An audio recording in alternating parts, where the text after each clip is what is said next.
State Hormuz যদি even বন্ধও থাকে এই তেল সরবরাহে কোনো বিঘ্ন ঘটবে না। আমরা সুন্দরভাবে তেলটাকে এনে আপনার ইস্টার্ন রিফাইনারিতে আমরা দিতে পারবো। বাংলাদেশ পেট্রোলিয়াম কর্পোরেশনের পক্ষে Bangladesh shipping corporation 100% crude oil আমদানির পার্ট হিসাবে যেটা ট্রান্সপোর্টেশন পার্টটা আমরা করে থাকি এবং বেশ অনেক বছর ধরে আমরা এই কাজটা সুন্দরভাবে করে আসছি।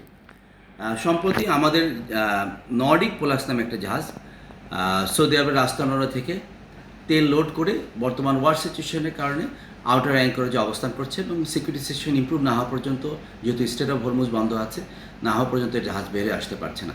তবে মিনহয়েল আমরা এটা ডিপ্লোম্যাটিক চ্যানেলের মাধ্যমে ক্লিয়ার করার জন্য সর্বোচ্চ চেষ্টা করে যাচ্ছি। আমরা আমাদের চিঠি ইনিশিয়েট করেছি বিপিসিকে, বিপিসিও চিঠি ইনিশিয়েট করেছে তাদের মন্ত্রণালয় এবং পররাষ্ট্র মন্ত্রণালয়ের মাধ্যমে, এবং ঊর্ধ্বতন কর্তৃপক্ষ লেভেলে বা পররাষ্ট্র মন্ত্রণালয় বা আমাদের সরকার লেভেলেও নেগোসিয়েশন চলছে যে বাংলাদেশের জন্য স্পেশাল কোনো কনসিডারেশন পাওয়া যায় কিনা। শুধু তারপরেও আমার একটা ভিউ আছে যে কনসিডারেশন পাওয়া গেলেও ইমপ্রুভ সিকিউরিটি সিচুয়েশন হতে হবে। লিলি আল্ট্রাসফট সিরাম জেল, যা গভীর থেকে স্কিনে দেয় 3 গুণ সিরাম হাইড্রেশন। সিরাম জেল হাইড্রেশনে ব্রাইট থাকো সব সিজনে।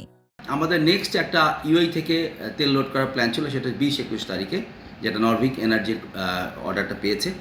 তারা মিনহয়েল আমার জানার মতো একটা রিকোয়েস্টও করেছে যে এই ডেটটা চেঞ্জ করে এই মাসের শেষে নিয়ে যাওয়ার জন্য। আর যেহেতু স্টেট অফ হরমুজে জাহাজ ঢুকতে পারছে না, সেই লোড পোর্টটা ছিল হচ্ছে আপনার জেবেলদানাতে। জেবেলদানা স্টেট অফ হরমুজের মধ্যে তার অল্টারনেট পোর্ট হিসাবে তারা ফুজারার জন্য রিকোয়েস্ট করেছে।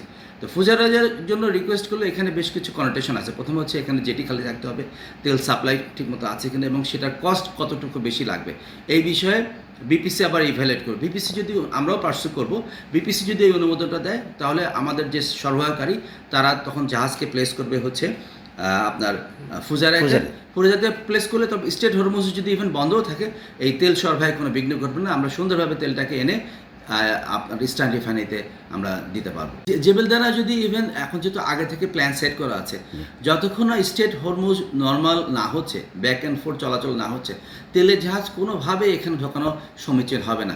সো আমার স্ট্রং পিস অফ অ্যাডভাইস, আমার নিজস্ব সাজেশন থাকবে যে এই ওয়েল ট্যাঙ্কার তো আপনি জানেন অত্যন্ত ফ্র্যাজাইল একটা ভেসেল, সিকিউরিটি সিচুয়েশন ইমপ্রুভ না হলে যাওয়ার কোনো সুযোগ থাকবে বলে আমার মনে হয় না।